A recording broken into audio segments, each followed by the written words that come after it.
Man, okay, good. I wanted that to go away.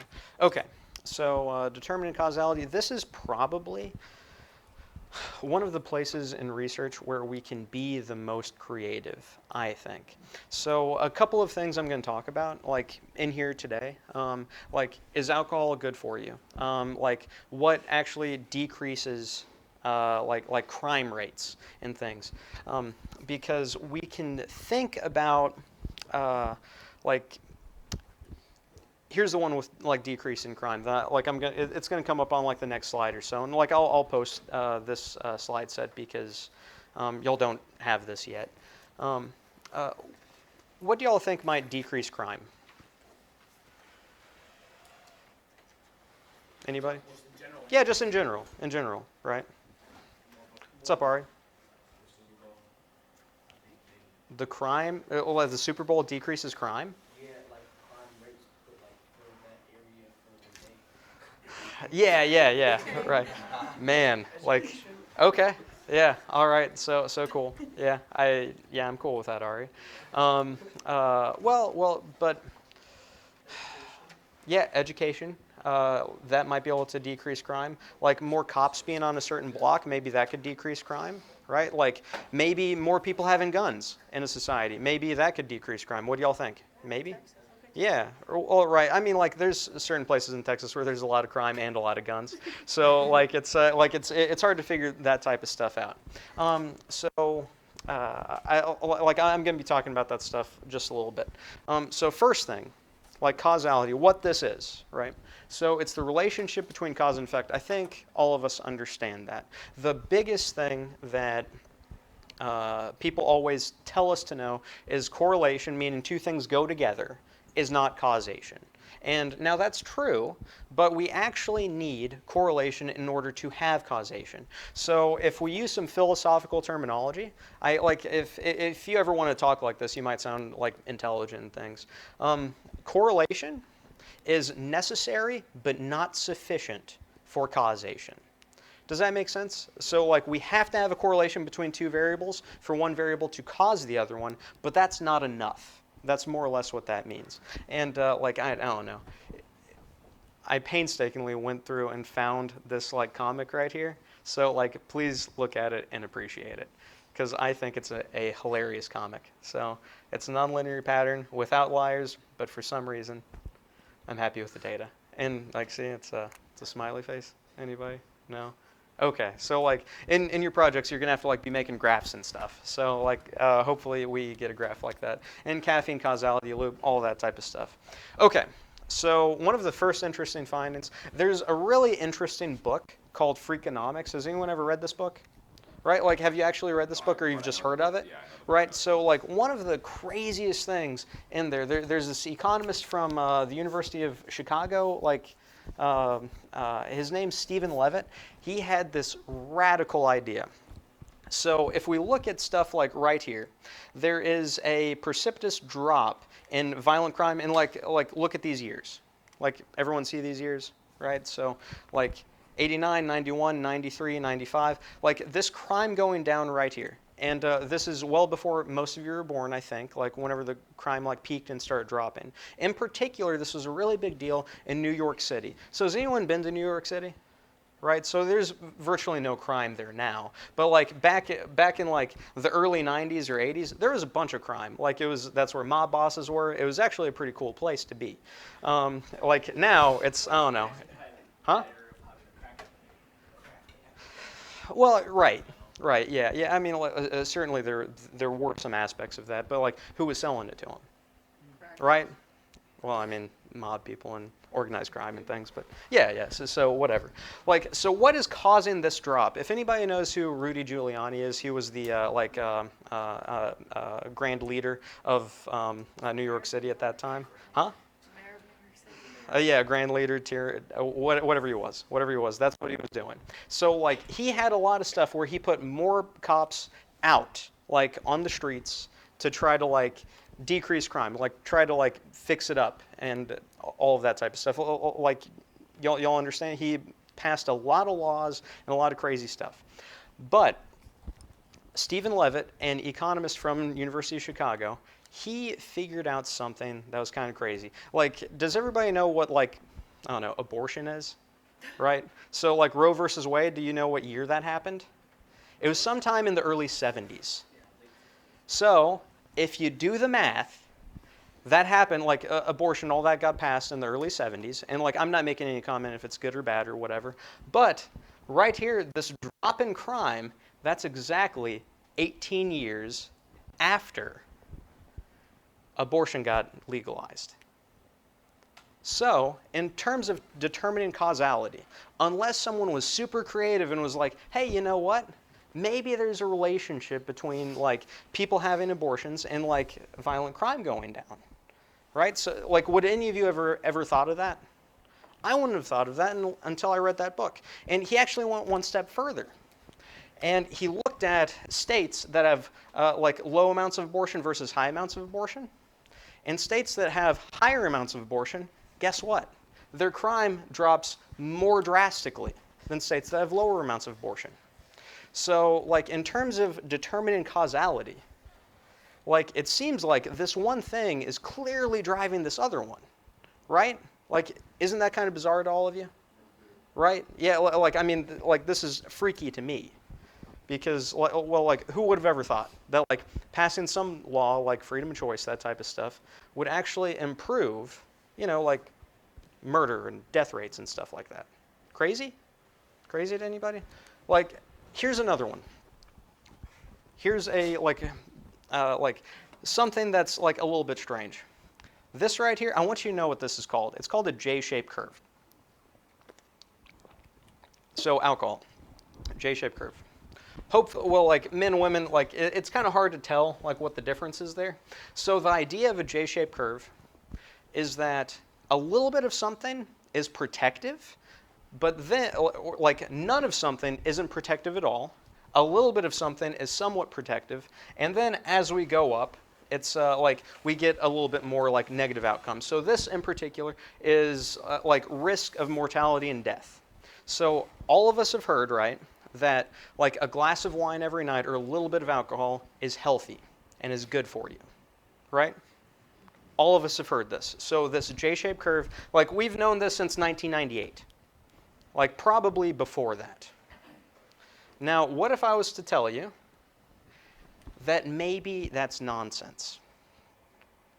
And this study came out, like, in 2016. So here, let's really think about determining causality. So they're called abstainers, people who don't drink alcohol at all, like myself, right? Like, are we all just in, like, straight edge punk bands, like, fighting people who, like, I don't know, like, all the straight edge punk bands I was in, we all did push-ups and, like, we did smoke cigarettes, but, like, and which, you know, I mean, I think y'all can tell, like, I have a leniency towards cigarettes I don't have towards other drugs. But what they did, abstainers. Who is in the category of abstainers? From this study, from every study that's ever said that. What do y'all think? What's up? Well, so, like, actually that would probably make it to where, like, more abstainers, like, died less because people under 21 tend to not die. So, no, good thought though. Good thought though. Okay, so whenever they calculate if someone is an abstainer, how much they drink, they ask you how much alcohol have you had in the past week, in the past month, in the past year. So frequently, whenever people get, like, diagnosed with type 2 diabetes or cancer or heart disease, they stop drinking. They're classified as abstainers. Like, people who have had really hard times with alcohol, like they've went through AA and all of that type of stuff, they might not regulate so many other things. Like, frequently in AA, like, I'm sure all of us have family members in AA, right? No? It's Wisconsin, I'm assuming, right? Like, so most of the time they say, hey, like, pick up smoking so that you can stop drinking. Like, trade one vice for another. And in an acute sense, that's actually a good idea. Like, it's like driving a car. It's easier to drive a car whenever you have nicotine in your system than it is alcohol in your system. So it is protective in some things, right?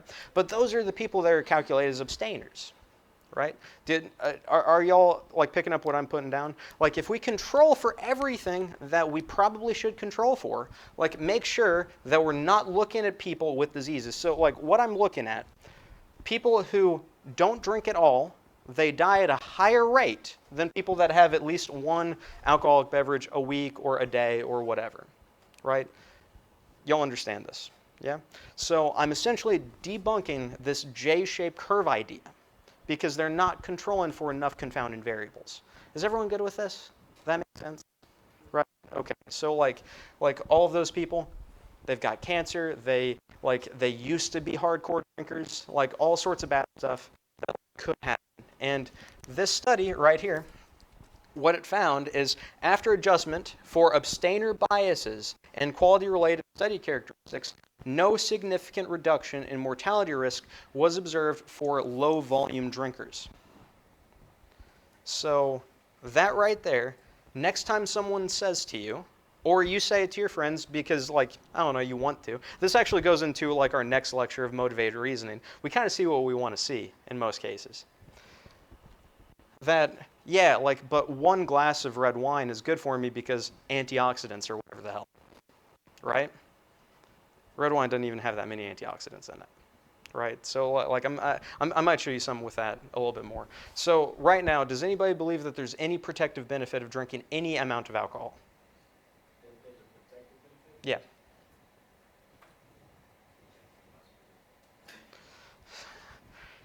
It's all right that you weren't listening, Ari, because I essentially went through this whole thing of like, no, like probably not, right? So no, it's good, it's good. Hey, like that's why we're in class. That's why we're in class, right? What's up, Mike? Well, I think it's kind of more about, I'm just sure there's probably no protective, like, but Yeah. for like a mental, kids are driving, get batshit crazy. Yeah. You want to go out and grill some meat and have a beer. Yeah. That right there is a good thing. Yes. To think that Right. itself Right. causes good things, no. Yes, so there's actually a lot of research on this, right? So whenever you get stressed out or whatever, there's different coping strategies that we do to get unstressed out, right? Like all of us do this. Like you might watch a funny video on YouTube, or you might like have a cigarette, or you might have a beer, or you might like punch a wall, or you might go exercise. You might do any of these things. So like there's various ones that are more or less classified as like negative coping behaviors and positive coping behaviors. So like drinking alcohol overall is more or less a negative coping behavior. And what's up, Ari? Like for that, like specifically, like there's, I don't know, rumors or I guess or studies before that have shown like drink a glass of wine a day, that's like healthy. So that's why I was like, Yeah, yeah. Right. So okay, Ari. What I'm saying, those ones, whenever they're classifying like people who can drink one glass of red wine versus people who drink none, in the group of people who drink none, they just got diagnosed with type 2 diabetes, cancer, they used to be hardcore binge drinkers, and whenever we actually go back and adjust for all of those biases, there's no benefit anymore. So like this came out, and like it's crazy to me that it hasn't like made more headlines than 2016. We've known this. That's, I don't know, 4 years ago, right? So. Right. Like, so from now on, if anyone in your family says a little bit of alcohol is good for you, no. That's not true. Not true. Now, they can do it. They can do it. Like, I'm all about freedom, but it's, like, don't delude yourself into thinking it's good for you. How about this?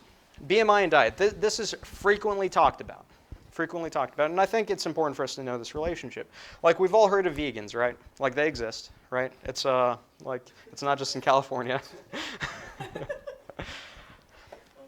In terms of like BMIs, whenever we survey people who have these different dietary like eating patterns, vegans are the only one that have a normal body mass index. Now, people who eat meat and eggs, that's a lacto-ovo-vegetarian, they're technically overweight. And like that's a body mass index of 25 and above. I would spend a lot of time as to like explaining why BMI is actually a relatively good measure, but like I'm not going to spend time on that. Like in health appraisal I did, and like if, so Arnold Schwarzenegger, everyone knows who Arnold Schwarzenegger was. He was on a lot of steroids, right? He had a 27 BMI. Which is in the overweight category. So unless you're a rocked up Austrian who's on steroids, well, no, I mean, yeah, well, like, I don't know, you're really tall. So I'm not sure. Like the calculation's kind of weird with that. But here, let's get back to this. So like milk and egg eaters, fish eaters, pescatarians, semi-vegetarians. Which what does semi-vegetarian even mean? Meat eaters. All of these individuals are overweight in their BMI.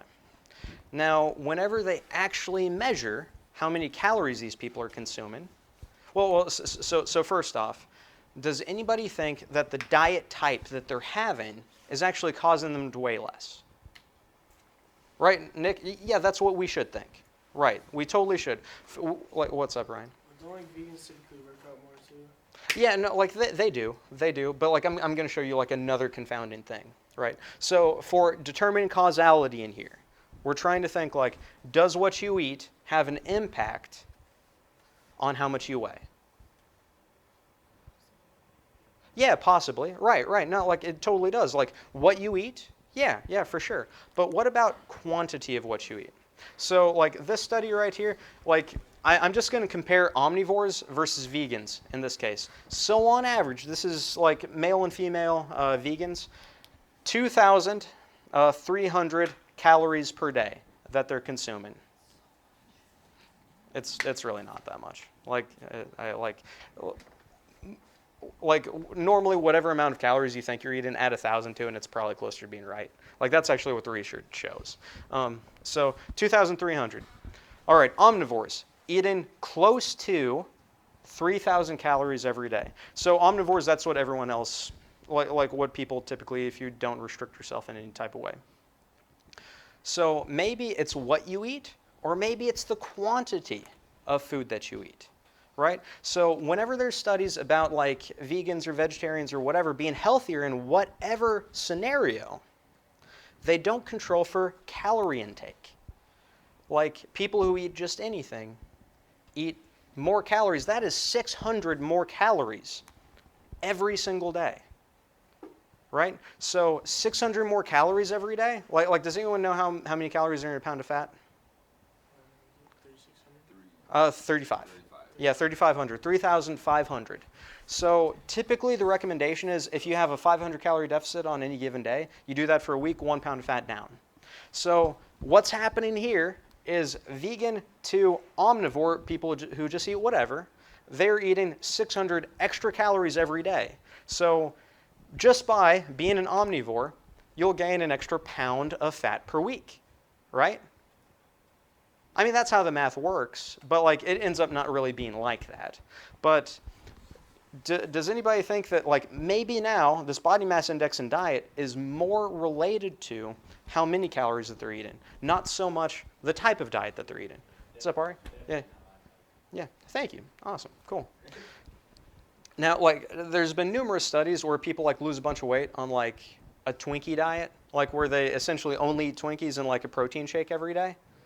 And all of their health markers improve by a lot. Yeah, there's an article out there about a guy who ate Big Macs. Yeah, Big Macs.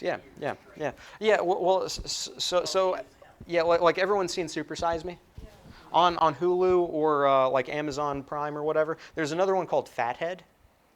And it's a guy doing essentially this, to where like he eats like 2,000 calories every day, but he eats certain things on like fast food menus, and he loses a lot of weight, and like he gains some muscle mass actually, and he loses a bunch of body fat, and his insulin sensitivity gets a lot better. And it's just by calorie control.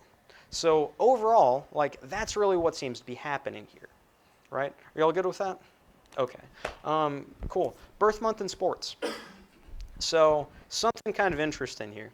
What if I told you like how good or how far you go in sports achievement is predicted pretty well by the month you were born?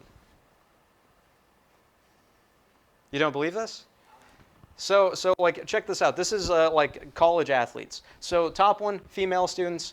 Bottom one, male students. Percentages of individuals born in certain months. So like now like there's different sports here.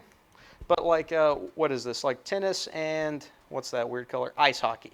So tennis or ice hockey, if you're a male, you want to be born between January and April, because that has the highest percentage of people doing that. Like this one over in here, what's that? Ice hockey for women, you want to be born between May and August. What do y'all think is causing this right here? What's up, Ari? So me personally, when I look at the under or whatever, Yeah. second graph, Yes. and I apply it to like myself, I know like the September to like December babies are born, they're born earlier, Yeah. and so like, and in the basketball line, I think it's like that. So Yeah. like, they're the oldest in the grade. Yes, Ari is exactly right. Oldest in the grade. They're the oldest in the grade. Yeah, yeah. So has anyone played like little league stuff? Like they're like grade cut or like month birthday cutoffs to get into like be in certain leagues. So functionally, the person like say you're like in second grade or something like that, and you're developing. 1 month of physical development is actually a lot whenever you're in second grade. Now it doesn't matter because all of you are old and like washed up basically. So like, but like whenever we're younger, well, like obviously you're not washed up with diving and things like, that's cool. So that's like I don't know anything about diving, and diving isn't on here. So I'm sorry. I'll get something more representative. So no, like Ari's completely right. So functionally, the biggest and most developed kids, they start playing more because they're more developed, and then they get into like higher level leagues, and then they like get like their thousands of hours of practice, playing hockey or baseball or basketball or whatever. And then by the time that they're actually older and everyone else is actually caught up in terms of puberty and all that, they're beaten because the other set of people that were born earlier have practiced so much more, right? Isn't that crazy to any of you? Right, Mike? Yeah. You could probably go with that on like grade percentages too. Also, Yes. some kids like Yes. my daughter is Yep. old for her class. Yeah. My son is young for his class. Yep. And there's a black and white difference of what Huge. she Yeah. knew and what he's going through now. Yeah. Oh no, like definitely. So like your age, like in like grade school and stuff, like relative to everyone else, that predicts just how well you do in classes. And like I didn't bring that up. Well, and also like something crazy about it, like women develop faster than males do, right? Like everyone knows this, right? Puberty is earlier in females. So like comparing like a 10-year-old male to a 10-year-old female, academically the female is always going to win. So like yeah, like it's almost unfair in a lot of cases. But it's hey, it worked all right for me. So, but like that, I don't know. I think that that's crazy. So in terms of determining causality, right? So next thing, right here, what if I told you that Nobel laureates, like Nobel Prizes and stuff, there's a direct relationship with per capita chocolate consumption, right? By country, right? So Switzerland, they consume the most chocolate, and they have the most Nobel Prizes, right? Now, actually, where's the United States? It's we're like right here, right?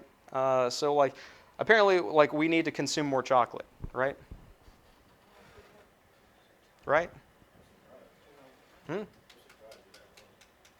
Oh yeah. Well, now like actually, in like the people who vote on who wins all these Nobel Prizes, it's mostly Scandinavian people, so they're a little bit biased that way. So.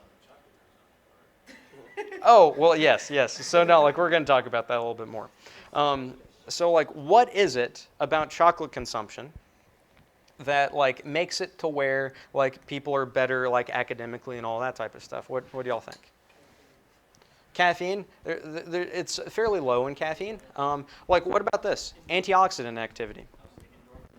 Yeah, like endorphins, antioxidants. So chocolate actually has just a little bit of antioxidants. Red wine, 538. Like espresso, blackberry jam, they have a lot more. So there actually is an idea.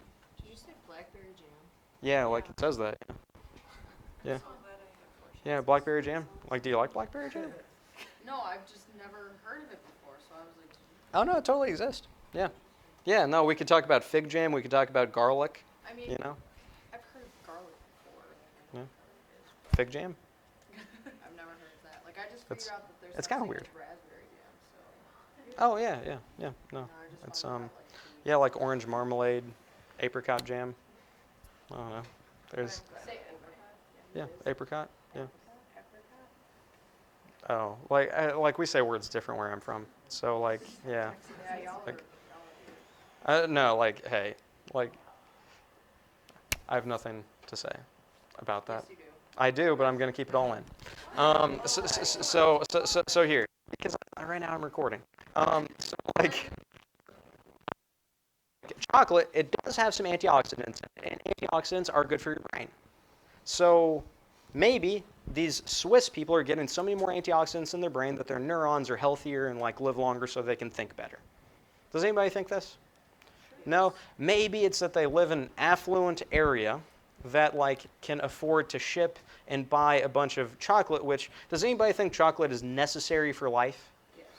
It's right. No, it's certainly necessary for life, but like it's really more of a luxury good, right? So places that have more luxury goods have more Nobel Prizes, right? So effectively, we're just talking about amount of money in society, right? Like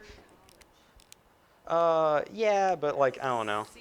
It's right. I don't know how much that really has anything to do with anything. But like it might. It might. It might. I don't know. Like it would be really cool if college is free. Um, uh, all right.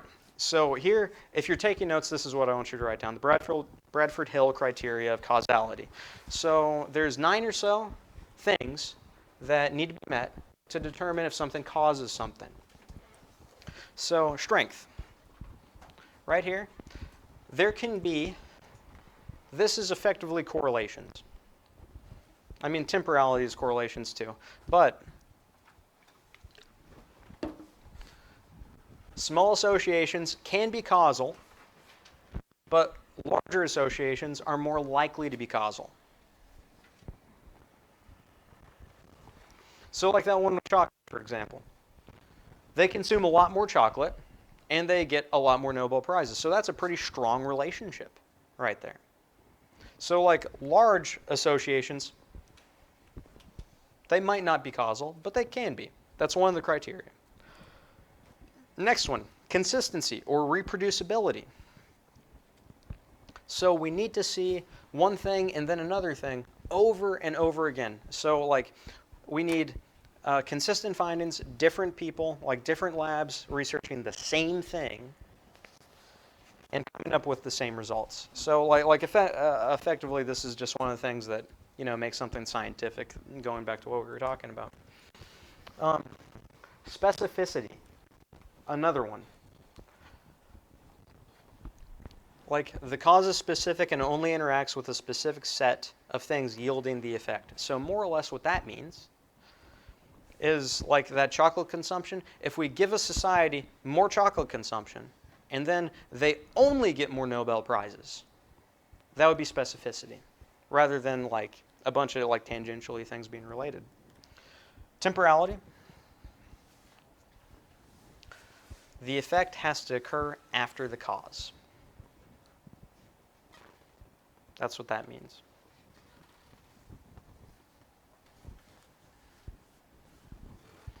Next one, a biological gradient. So dose-response relationship, so greater exposure yields to a greater effect.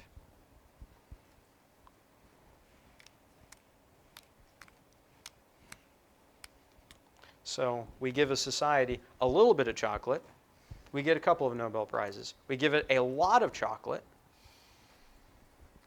a lot more Nobel Prizes, more or less. What I'm talking about.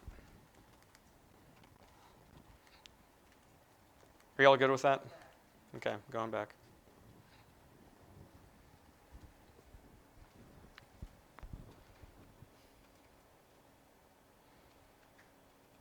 There's a couple more on the next slide.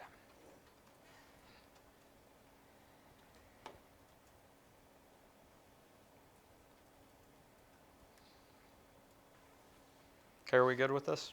No? Okay. So a couple more. The first one being plausibility. So a potential biological mechanism. So like how we were talking about last time with the astrology signs and health, there needs to be a biological or scientific reason to think that these two things might be linked to each other. So like that antioxidant like nonsense I was saying, that's at least a biological gradient link, or like I mean, it kind of makes sense, if you understand how neurons function. The next one being coherence. So many different levels of science agree with each other. So, like in a petri dish, in an animal model, in a case control, in a cohort, in a cross-sectional study, in a randomized control trial. If we're getting numerous ones of them to end up agreeing, then it might be causality. Experiment, like this one, I think is somewhat obvious, but like I just teach it because Bradford Hill talked about it. Like there needs to be an experiment on something. And lastly, analogy. Experiment, really important. Analogy, that's a little less important, especially these days because there's so many experiments. But I do still want you to know that analogy can be related to Bradford Hill's criteria of causality.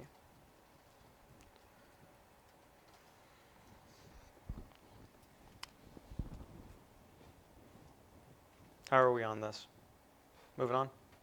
Good to move on? Okay, so here's the idea, bless you. And like Mike, this is kind of what we were getting at, that you were talking about. So alcoholic parents, what does it do to a child's brain?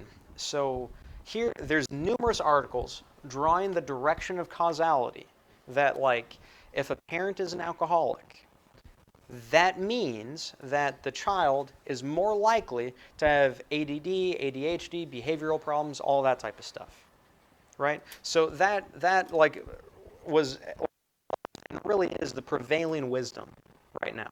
That like have any of you heard this? Like the child is going to have behavioral problems.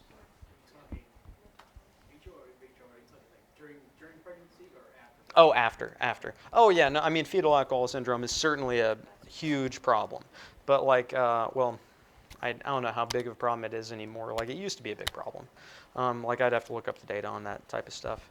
But that's more or less the wisdom, right? So like, has everyone heard of something like this before? That like an alcoholic parent will lead to a kid being bad, more or less, right? Okay, so like that's really what this study, or it's more of a review, the set of studies that are actually within it, what was set to test out, because they were like, I'm not sure if this unidirectionality model of like a parent being an alcoholic leading to like neglect and all that type of stuff leads to the kid acting out.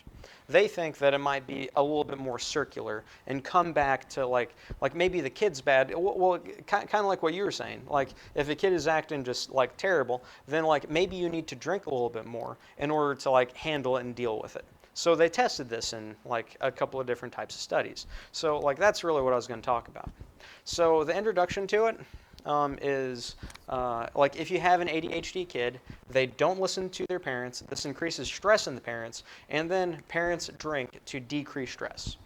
More or less, that's what the introduction was saying in like as much of a bullet point fashion as like I could.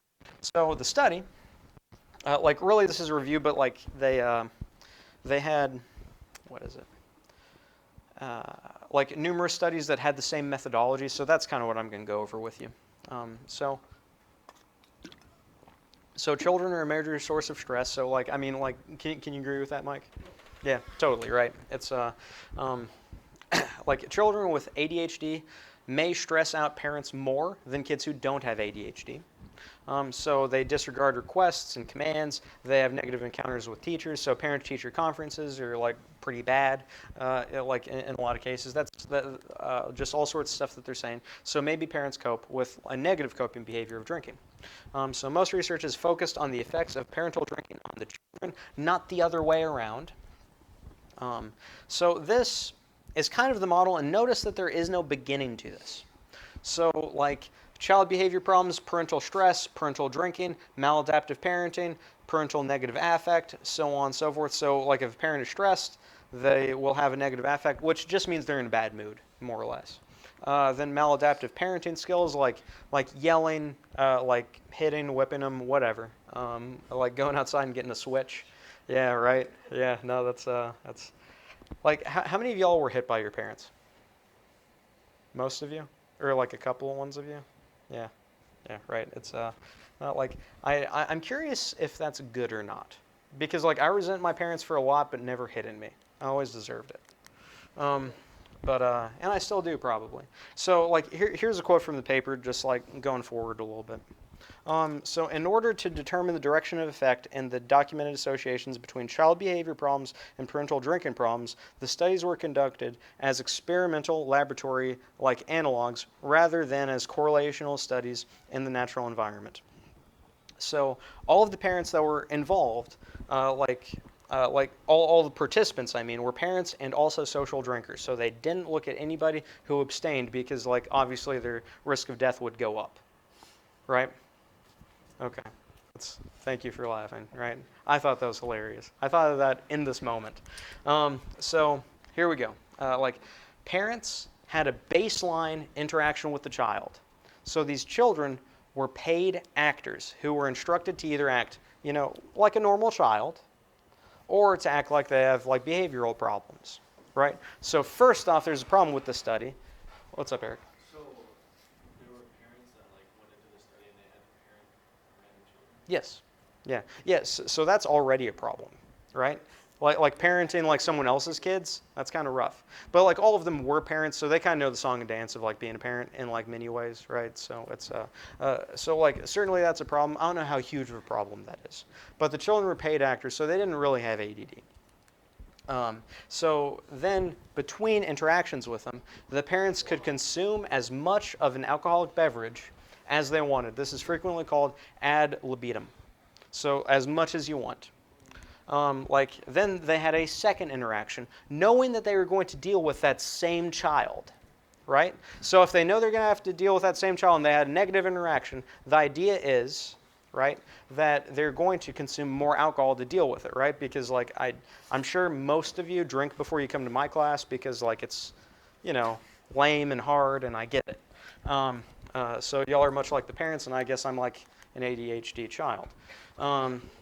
So like each interaction consisted of 3 phases. Like I lay this out because I think this is really important. Like think about ever doing this with like a little brother, little sister, like kid, whatever. So if you do a cooperative task of trying to solve a maze, like some type of like handheld maze type of thing. Another one, they did parallel tasks where the child was doing homework and the adult was like balancing a checkbook or something like that. And they would frequently ask for help on homework. And then they had like a free play and cleanup period. So those are the 3 things that they had to go through with these kids twice, right? So like the parents were told the study was to compare interactions with children before and after drinking in order to learn about alcohol's effects on like adult-child interactions, which, is kind of true. So no differences were found between males and female parents. But there was a larger impact on single mothers. So single mothers seemed to drink more whenever they were dealing with like a child that was having deviant behavior, who was acting like they had ADHD. So like that's, I don't know, like I think that's kind of interesting, right? I mean, like it makes sense. Makes sense. So the results here, like they measured them on all sorts of things. So one time dealing with like deviant behaving children, normal behaving children. So anxiety, much higher with a deviant. Depression, much higher with a deviant. Hostility, higher. Unpleasantness, higher. Unsuccessfulness, higher. Ineffectiveness, higher. So like they were asked to like rate this on like a Likert type scale.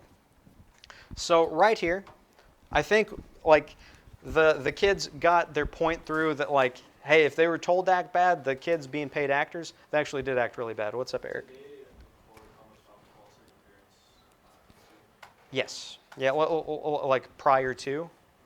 Yes, yeah. or no, like in between the Yes, yeah, no, I'm about to show that. Yeah, I'm about to show that. Yeah, yeah, like that's really the big take-home point of this study. So like right here, I think all of us can agree that like if you're solving a maze with a deviant child, like it's going to be unpleasant, you're going to be hostile, you're going to be depressed, anxious, unsuccessful, ineffective, right? I think all of us can agree with that, right? That makes sense, right? I promise I'm almost done. Now here is the alcohol consumed in between those two.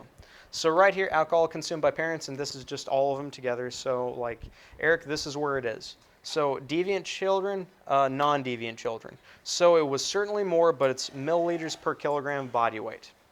So Like it's more. So like I think all of us can agree, like with how this experiment was conducted, the child has a causative role in making a parent drink more, possibly. Right? Like I think all of us can like agree with that. So like going through this, there was strength, there was consistency, specificity, consistency, all of that type of stuff. I'm not going to talk about any of that because there's really just one more slide that I wanted us to get through. Okay. Alcohol and neurotransmitters. I would spend more time talking about this because I find it fascinating, but I don't think any of you do. So I'm going to move on from there. Okay. So here, in your papers, whenever I talk about magnitude of results, this is what I'm always talking about. Always. So right here, like we see alcohol consumed more in deviant children, less in like non-deviant children, right? Everyone good with this. But what do these numbers mean? That's what we really need to figure out. So I'm just going to call that 0.49, right? Because it's right under 0.5. Is everyone good with that? Right? Close enough? Yeah? 0.49. That one, I'm going to call it 0.39. Because if you look across, it's like right under the 0.4. So where we go with that, like I'm kind of estimating from looking at the graph. So how much is it? Okay. If you weigh 165 pounds, which you know that's the general like size of like, I think it's actually the average size of like a female in the US right now. But what this is, 0.49 times 75 kilograms, 165 pounds, that is almost 38 milliliters. And that would be equal to 1.24 ounces, right? So I think all of you know that a cheap shots, is 1.5, right? 1.5 ounces, that's what a shot glass is. So they consumed a shot glass worth about. Now what about this other group? Like 0.39 times 75, like 30 milliliters give or take, that's about an ounce. So, oh wait, hold on. Oh yeah, so 24. So the difference is a quarter of an ounce whenever you're dealing with a deviant child, right? They basically only took a shot. Yeah, pretty much. So like the point of this, like I'm going to try to make this as simple as I possibly can. So causation here, for sure. Like deviant children make their parents drink more. For sure. I will go to my death believing that. But the magnitude of the effect is excruciatingly small. It's super tiny. Like that's, like it was replicating some things. This is functionally the last slide I care about y'all knowing about. So like the strength here for that Bradford Hill causality, it's relatively small, even though it is there for sure, right? Y'all good with this, right? So like anytime you look up like anybody saying anything, pay attention to this magnitude of the result stuff. It's really important, right? Is everyone good with this? All right, so that's all I got. I'll see Motivated Reasoning on Wednesday. I'll post this on the YouTubes.